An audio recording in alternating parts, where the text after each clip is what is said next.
Hey guys, Pat1979 here. Just wanted to show you guys a quick preview showing you guys the lineup. So as you guys can see, this is an extremely nice lineup.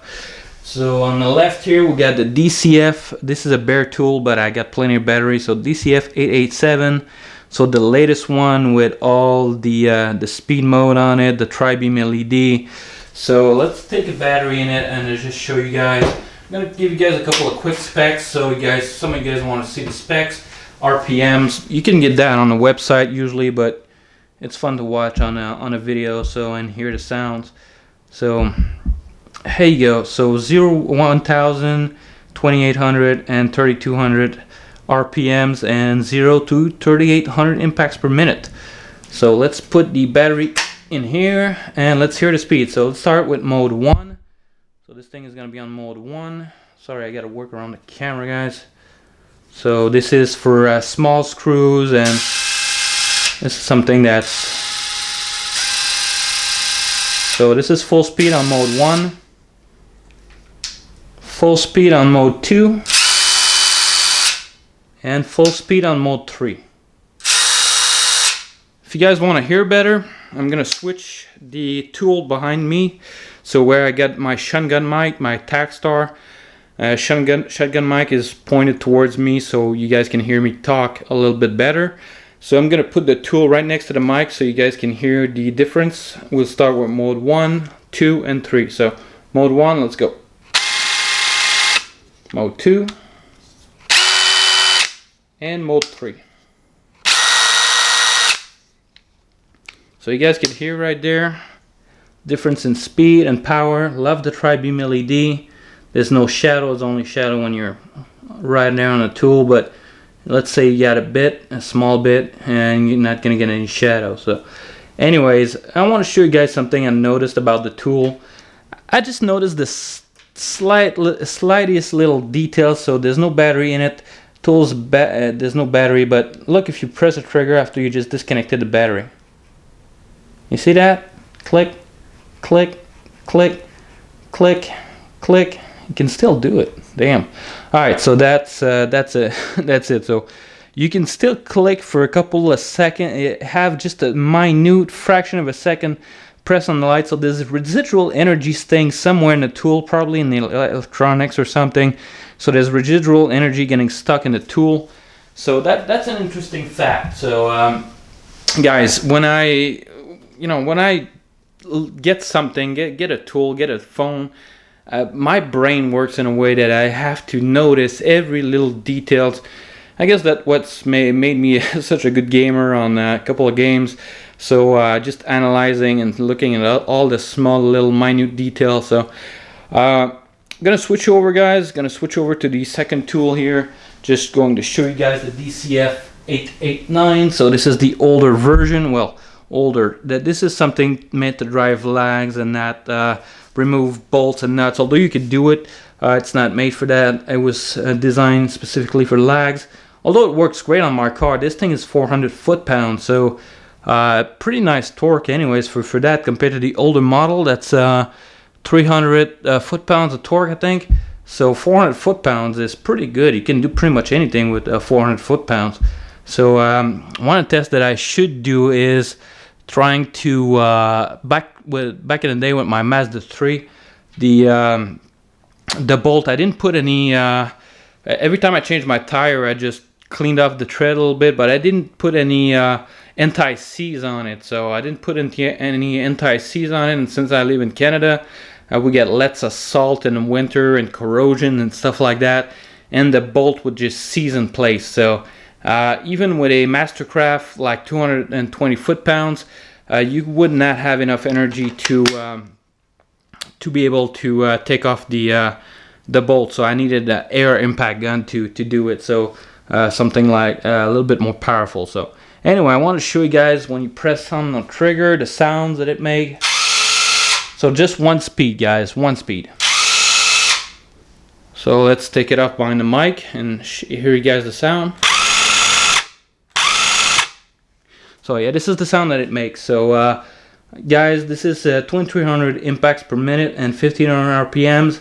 So compared to the big boy here, the latest version, I'm gonna give you guys the price for all of these that I paid. I got some good deals on, and if I look at the feel in the hand, I think the 899 is a little bit more substantial in the hand.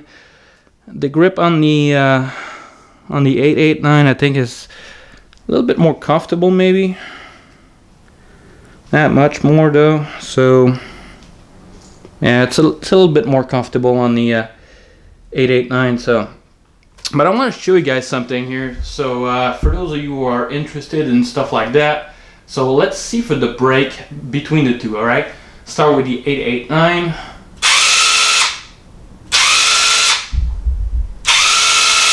Let's go with the 899.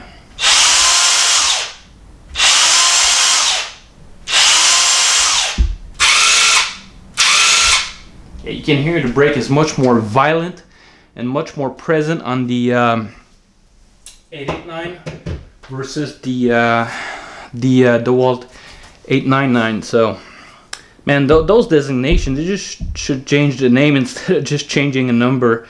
Might get a little confusing if you're trying to buy one. So here are the specs: 0 to 2400 impacts per minute, 0 to 400 RPMs, 1200 and 1900 RPMs. Hope you guys can see that pretty nicely. So if you wanted to know the specs on them, this thing is just a little bit more compact size wise, but a little bit larger. So let's do a little comparison real quick, show you guys the size. So shorter but a little bit fatter, but a much bigger head and swinging, a bigger handle, I'm guessing, at faster speeds and stuff like that. So the anvil might be a little bit bigger. So let's put him back in here, guys, so you guys can see the lineup. So price wise, so the DCF887 as a bare tool, paid $99 for it. So plus tax, 113 about Canadian. So this one, the DCF899, which I bought a couple of months ago, this summer I think it was, I bought this. So I have to look back on my video to remember. It might be a year even. So anyways, the 889 I paid $269 with two 4 amp hours battery plus tax. That equates to about $300 something, so $310 about. So and the DCF899, which I just received today, was supposed to be delivered like Friday, but Amazon, they always deliver a little bit faster, and they always keep a couple days buffered when you buy something. This thing is the best deal I've got in a long time for tools. So this thing was $311 Canadian with two 5 amp hour packs. So right now it's sporting the 4 amp hour pack that I had for this one, because the 5 amp hour packs are charging right now. They're on the charger. So 2 batteries, 2 5 amp hour pack, and a charger, plus the impact, and a carrying bag for, well, it's the kit. So it's the HP2, so DCF899 HP2, because this is the hog ring model, so you just press on and take off. So just a hog ring model. So anyways, guys, $311, so plus tax, that's like $350 something Canadian. That is pretty cheap. For that, I think this is the best price you can get online anywhere. And it's still at that price. Isn't that crazy? It's still that price. This thing is insane. So anyways, I almost think, guys, you know, I'm going a little bit crazy on stuff because I don't need all these tools. I'm only buying them to do some testing on. And besides, I need a good impact to change my tires once every winter and summertime, so just twice a year. So just change my tires. Already got them on rims, so all I got to do is switch them. So, but the DCF899 is going to be great for that.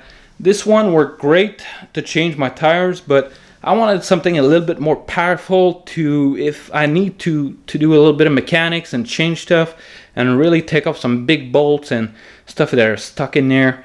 I just wanted a little bit more power. So, and you can't get any more powerful, well, except for the new Makita. But for the difference of like 50 foot-pounds, it doesn't really matter. I mean, you won't see, unless you're working on a semi-truck or something, you won't see much of a difference. So anyways, hope you guys enjoyed this little comparison. Showed you guys that there's a little bit of flicker with the light when you take off the battery on the 887. the brake difference between the 889 and the 899. So the brake is a little bit faster on this one, a little bit more instantaneous. And guys, one more thing I want to show you guys before I go. I think I talked about this in my other video I did on the Impact. I think on the 889. They have rubber boots around the tool, right? So little rubber boots here that, you know, when you put them down on a surface, the tool, if you put them down like that correctly, it's not gonna hit anything. So I wish it would be a little bit bigger. But the problem with this is that they don't match the battery pack. So let me explain. So if you look on the back here, the battery pack, the two rubber bumper on the bottom, they're not large enough to accommodate. If you put it down like that, you still got the battery pack, and this is true for all the models. So if I go with the 887, exact same thing. You're putting it down, and the battery pack is still touching. Same thing for the 899. So I guess they don't want to change the mold for the for the handle part of the tool, so they don't want to have to make a new mold. So they keep going with that scenario. So what I would do for Dewalt, though, that would be stupid simple, is just include a small boot for your battery pack. I mean, how much would be a little silicone boot that you put on a battery like that? That'll be like a couple of cents. Come on, Dewalt. All you got to do is include that, then the tool's going to be fully protected. And if you want to include a boot too for, you know, your impact driver and impact wrench, that would be a plus too. But just a small silicone boot would fix the problem. And even if it's something third market that somebody wants to come up with, that would be like super to protect the surface that you're working on when you're putting down the tool. So anyway, just something I noticed, guys. So something that I think was worth mentioning. So hope you guys enjoyed this little preview, which is running a bit long. It's 12 minutes. I had a little bit of to talk about, and besides, I gotta crank up the video if I want to pay for this one, and especially if I buy a second one. So why would I buy a second one? Because I know the price is gonna go back up from $311, $311 to back to $500, $520. So it might be a good time to purchase a couple of them, to resell them afterwards and make some profit. So I don't know, people in Canada are freaking cheap, especially in Quebec. They're like cheapskate like hell. They won't pay for anything. They're gonna try to swindle you. I mean, you're gonna charge $450 for this, which usually sells for $570 with taxes, and you're gonna take 100, 150 off. And they're still going to try to negotiate and get it like half price of that, or people just want to pay the littlest money, and they're cheap. The tool's going to be brand new in the box, never open box, and they're still going to say, "No, I want to pay half that." So it's a little bit harder in Canada to resell stuff because people don't appreciate the savings and the values and stuff like that. So anyways, guys, I hope you guys enjoyed this video. If you did, give it a thumbs up. It's always appreciated. And I catch you guys on the next one. And look forward to reviews and comparison for all these three devices in the future. This is going to be very interesting. I got some interesting ideas how to do some testing. And yep, hope you guys enjoy, and catch you guys later.